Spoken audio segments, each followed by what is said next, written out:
AP DSC ఎడ్జిటి వారికి 2019 జనవరిలో ఇచ్చిన కొన్ని మ్యాథ్స్ బిట్స్ని ఎక్స్ప్లెయిన్ చేస్తాను. జాగ్రత్తగా ఏకాగ్రతగా వినండి. ఇదే మోడల్లో నేను మరి ఇంకొక ఆన్లైన్ టెస్ట్ కామెంట్ బాక్స్ మీద డిస్క్రిప్షన్ పెడతాను, బాగా రాయండి. ఒక లెక్క చూడండి. ఒక గ్రామ జనాభా 18,750. ఆ గ్రామ జనాభా పెరుగుదల రేటు సంవత్సరానికి 8%గా గుర్తించబడినది. అయితే 2 సంవత్సరాల తర్వాత ఆ గ్రామ జనాభా ఎంత అని ఇక్కడ ఇచ్చాడు. దీనిని చక్రవడ్డీ సూత్రం ఉపయోగించి కాంపౌండ్ ఇంట్రెస్ట్ ఫార్ములా ఉపయోగించి చేస్తే సరిపోతుంది. ఫార్ములా వచ్చేసి A = P × 1 + R/100 తీసుకుంటే ఇక్కడ P అంటే 18,750 రాయండి. ఇక్కడ 1 అలాగే రాసి R అంటే పెరుగుదల రేట్ ఎంత 8 కాబట్టి 8/100 2 సంవత్సరాలు కాబట్టి పైన 2 పెట్టండి. తర్వాత 18,750 అలాగే రాసి ఇక్కడ 1 + 8/100 కూడాలంటే సులభంగా చేయాలంటే కింద 100కి పైన 8 కూడండి. ఈ 100కి 8 కొడితే 108 వస్తుంది. డైరెక్ట్గా పైన 108 రాయండి. 108/100 రాయండి. పైన 2 ఉంది కాబట్టి దీన్ని 2 సార్లు విధంగా 108/100 × 108/100 2 సార్లు రాయండి. తర్వాత ఈ 18,750 అలాగే రాసి ఈ 108/100 అంటే ఇక్కడ 100లో 2 సున్నాలు ఉన్నాయి కాబట్టి పైన పాయింట్ 2 స్థానాల ముందు పెట్టండి. అంటే 8 0 ముందు పాయింట్ పెడితే సరిపోతుంది. 1.08 అయింది. అదేవిధంగా రెండోది కూడా 1.08 రాయొచ్చు. దీన్ని గుణిస్తే మల్టిప్లికేషన్ చేస్తే ఆన్సర్ 21,870 దీనికి జవాబు అవుతుంది.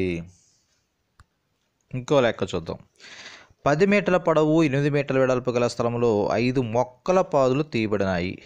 మొక్కల పాదులన్నీ 2 మీటర్ల భుజం గల చతురస్రాలైన మిగిలిన ప్రదేశం యొక్క వైశాల్యాన్ని కనుగొనమని లెక్కలో ఇచ్చాడు. ఇక్కడ ఈ పటాన్ని గమనించండి. ఇక్కడ ఇది దీర్ఘచతురస్రం షేప్లో ఉంది. ఈ స్థలం అన్నమాట. ఇది దీర్ఘచతురస్ర షేప్ ఉండే స్థలము, రెక్టాంగిల్ షేప్ ఉండే స్థలము. ఇది 10 మీటర్ల పొడవు లెంగ్త్, వెడల్పు వచ్చేసి 8 మీటర్లు, బ్రెడ్త్ 8 మీటర్లు ఉంది ఆ స్థలం. ఆ స్థలం లోపల మొక్కల పాదులు తీశాడు. పాదులు ఎలా తీసాడంటే 5 మొక్కలకి చతురస్రం ఆకారం అంటే స్క్వేర్ షేప్లు తీశాడు. అది కూడా భుజం వచ్చేసి 2 మీటర్ల భుజం. చతురస్రం అంటే 4 భుజాలు సమానం ఉంటాయి కాబట్టి అన్నీ 2 మీటర్లో ఉంటాయి పొడవు. ఇప్పుడు దీర్ఘచతురస్ర వైశాల్యం రెక్టాంగిల్ ఏరియా ఫార్ములా ఏంది L/B అంటే ఇక్కడ 10 × 8 ఏమవుతుంది 18,80 అవుతుంది. చతురస్ర వైశాల్యం సూత్రం ఏంది భుజం ఇంటూ భుజము అంటే 2 × 2 2 ఎంత 2 4 అంటే 4 వచ్చింది. తర్వాత ఎన్ని చతురస్రాలు ఉన్నాయి ఇక్కడ 5 ఉన్నాయి. ఇక్కడ అంటే 5 × 4 ఎంత 5 4 20 అంటే 20 చదరపు మీటర్లు వచ్చింది. ఇప్పుడు ఇప్పుడు ఇక్కడ అడిగింది ఏంది ఇక్కడ మిగిలిన ప్రదేశం వైశాల్యం అడిగాడు. అంటే మొక్కల పాదులు పోగా మిగిలిన వైశాల్యం అడిగాడు. అప్పుడు ఈ దీర్ఘచతురస్ర వైశాల్యం 80 నుంచి ఈ 5 చతురస్రాల వైశాల్యం 20ని తీసివేస్తే వచ్చింది ఇక్కడ 60 చదరపు మీటర్లు. ఇది మనకి కావలసిన జవాబు 60. ఇంకో లెక్క చూద్దాము. √(x - 1 × y + 2 = 9 మరియు xyలు ధనపూర్ణాంకాలు అయితే x మరియు y విలువలు డాష్ అని ఇచ్చాడు. ఇక్కడ ఈ రూట్ తీసివేస్తే అవతల వైపులా 9కి స్క్వేర్ వస్తుంది. అప్పుడు x - 1 × y + 2 = 9 స్క్వేర్ అయింది. 9 స్క్వేర్ అంటే ఏంది 9 9 81 వచ్చింది. ఇప్పుడు మనకు x - 1 × y + 2 = 81 వచ్చింది. ఇక్కడ ఆప్షన్స్లో ఫస్ట్ ఆప్షన్ అయితే 17 ఇచ్చాడు. ఇక్కడ 17 అంటే x 10 y 7 అనుకుంది. ఇక్కడ x - 1లో x తీసి 10 పెట్టామనుకో, y + 2 y తీసి 7 పెట్టామనుకో, అప్పుడు ఏమవుతుంది 10 - 1 అంటే 9, 7 + 2 9 అంటే 9 9 81 సరిపోయింది. ఇక్కడ ఈ విధంగా ఆప్షన్స్ పెట్టుకుంటే సులభంగా ఉంటుంది. అంటే ఇక్కడ మనకు సరిపోయింది కాబట్టి ఆన్సర్ ఏముంది అప్పుడు 10 7 దీనికి జవాబు. తర్వాత మనం లెక్క చూద్దాం. x/7 - x/8 = 20 అయితే x = డాష్ అని ఇచ్చాడు.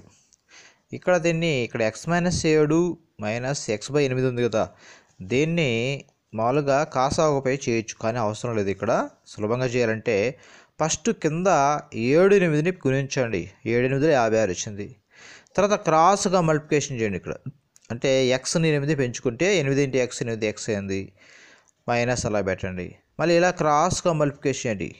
7ని ఎక్స్ అని 7 ఇంటూ ఎక్స్ 7 ఎక్స్ అయింది. అప్పుడు ఇజ్జుకల్ 20. 8 ఎక్స్ నుంచి 7 ఎక్స్ చేస్తే ఎక్స్ వచ్చింది. x/56 ఇజ్జుకల్ 20.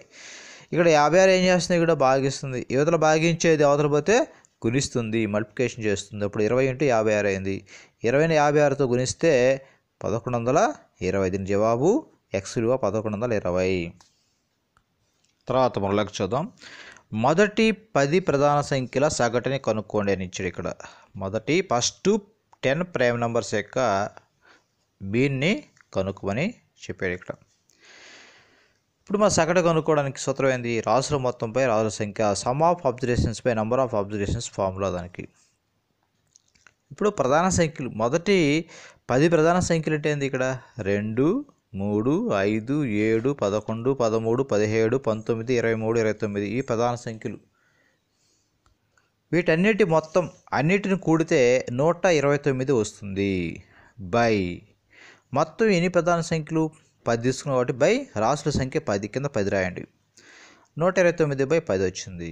ఇక్కడ 10లో ఒక 0 ఉంది కాబట్టి పైన ఒక్క స్థానం ముందు పాయింట్ పెట్టండి. అప్పుడు 12.9 జవాబు అవుతుంది. ఓకే ఫ్రెండ్స్, ఈ లెక్కలు అర్థం కాకపోతే మరోసారి చూడండి, బాగా నేర్చుకోండి. దీంతోపాటు నేను కామెంట్ బాక్స్ మరియు డిస్క్రిప్షన్ పెట్టే కొన్ని వీడియోలని చూడండి. చూసి ఇదే మోడల్ ఉన్న కొన్ని ఆన్లైన్ టెస్ట్ పెడతాను, అది కూడా బాగా రాయండి. Okay friends, all the best. మీ శాస్త్రి చాగరం శ్రీనివాసులు.